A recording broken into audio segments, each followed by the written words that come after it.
এখনকার বাচ্চাদের পছন্দের খাবারের লিস্টে প্রথম নাম হচ্ছে পিৎজা।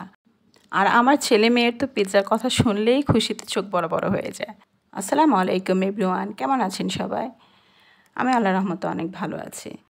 আজকের ইফতারে বাচ্চাদের আবদার পূরণ করতে গিয়ে আমি বানিয়েছি পিৎজা। তো প্রথমে আমি এখানে 1.5 কাপ ময়দা নিয়েছি, স্বাদ মতো লবণ দিয়েছি, আর 1 চামচ চিনি, 1 টেবিল চামচ দুধের গুঁড়ি আর 1 চামচ ইস্ট ব্যবহার করেছি।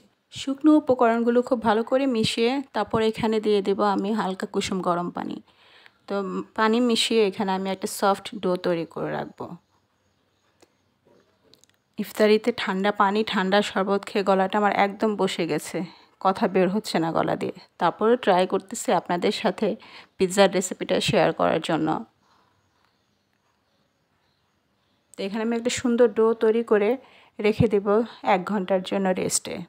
আর এই ফাঁকে আমি পিৎজার যে বাকি ইনগ্রেডিয়েন্টসগুলো আছে সেগুলো প্রসেস করে নিচ্ছি। তো ভিডিওর শুরুতেই আপনারা আমার চ্যানেলকে সাবস্ক্রাইব করে রাখুন আর আমাকে সাপোর্ট করতে থাকুন। আপনাদের সাপোর্ট ছাড়া তো আসলে সামনে এগোতে পারবো না, আপনাদের সাপোর্টের খুব বেশি প্রয়োজন। তো আমি এখানে সবজি নিয়ে নিলাম ক্যাপসিকাম, মাশরুম আর একটু পেঁয়াজ, আর সাথে দেব একটু চিকেন।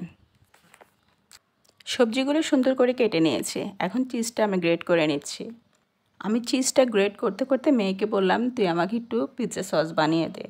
পিৎজা সসটা ও আবার খুব ভালো বানায়, আমারটা অত ভালো হয় না। আমি যখনই পিৎজা বানাই সসটা ওকে দিয়েই বানাই। তো ও এখান দিয়ে পিৎজা সসটা বানানো শুরু করে দিয়েছে। রোজার মাসটা আসলে ইফতারিতে আমার মেয়ে মাশাআল্লাহ আমাকে অনেক হেল্প করে। ইফতারি ভাজা, শরবত গোলানো, টেবিল সাজানো, মোটামুটি এই কাজগুলো ও নিজেই করে থাকে। আসলে মেয়েরা যখন বড় হয়ে যায় তখন মাদের কষ্টটা অনেকখানি কমে যায়। আমাদের দেশে কিছু নিকৃষ্ট মনের মানুষ আছে যারা মেয়ে বাচ্চা হয়েছে শুনলেই মুখটা কালো করে ফেলে, মনটা খারাপ করে ফেলে। অথচ মেয়ে বাচ্চা কিন্তু আল্লাহ দেয়া একটা রহমত। মেয়েরা হলো গিয়ে ঘরের সৌন্দর্য।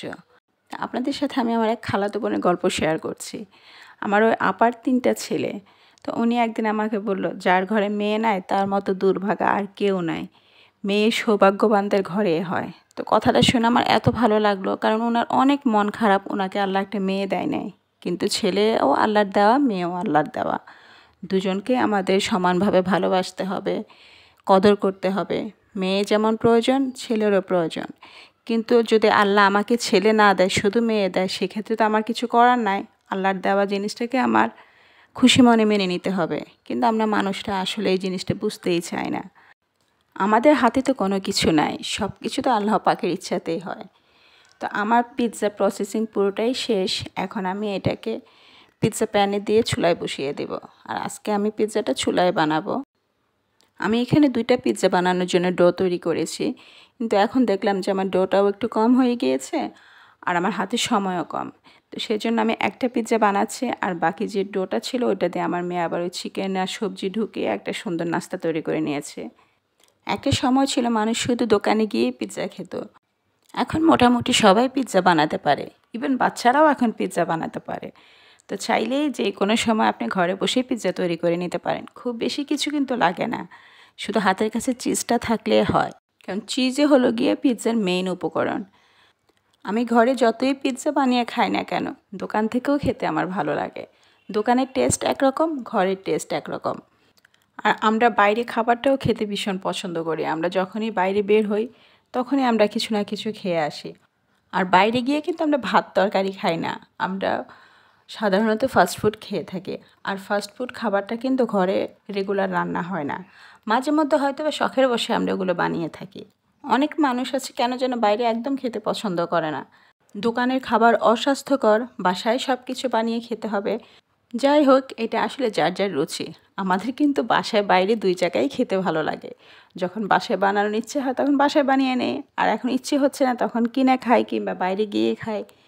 তো কথা বলতে বলতে আমার পিৎজা রেডি হয়ে গিয়েছে। এখন আমি এটাকে চুলায় বসিয়ে দেব। আর আমি আগেই চুলায় একটা পাতিল বসিয়ে পাতিলটা গরম করে নিয়েছি, আর পাতিলের মধ্যে একটা সিলভার স্ট্যান্ড বসিয়ে দিয়েছি। এখন পিৎজা ট্রেটা আমি পাতিলের মধ্যে ঢুকিয়ে ঢাকনা দিয়ে ঢেকে রাখবো আধা ঘন্টার জন্য। পিৎজা হতে হতে আমি ইফতারের যে বাকি যে কাজগুলো আছে সেগুলো গুছিয়ে নিচ্ছি। তো আমার ইফতারি গোছাতে গোছাতে পিৎজাটাও রেডি হয়ে গিয়েছে। আমি একটা কাঠি দিয়ে চেক করে নিয়েছি পিৎজাটা হয়েছে নাকি। তো পিৎজাও পুরোপুরি কুক হয়ে গিয়েছে। এখন আমি পিৎজাটা নামিয়ে আপনাদেরকে কেটে দেখাচ্ছি। আর আজানের সময় একদম ঘনিয়ে আসছে, অল্প কিছুক্ষণের মধ্যে আজান দিয়ে দিবে। আর অল্প সময়ের মধ্যে আমি টেবিলটা খুব সুন্দর করে গোছাতে পারি না, সেজন্য আপনাদের সাথে টেবিলের ভিডিওটা শেয়ার করতে পারি নাই। তো আমার আজকের ভিডিও আপনাদের কেমন লেগেছে তা অবশ্যই কমেন্টস করে জানাবেন, আর ভিডিওতে একটা লাইক শেয়ার দিয়ে দেবেন। তো আজকে এ পর্যন্তই, আবার আগামী কোনো ভিডিওতে দেখা হবে ইনশাআল্লাহ। সে পর্যন্ত সবাই ভালো থাকবেন, আমার জন্য দোয়া করবেন। আল্লাহ হাফেজ।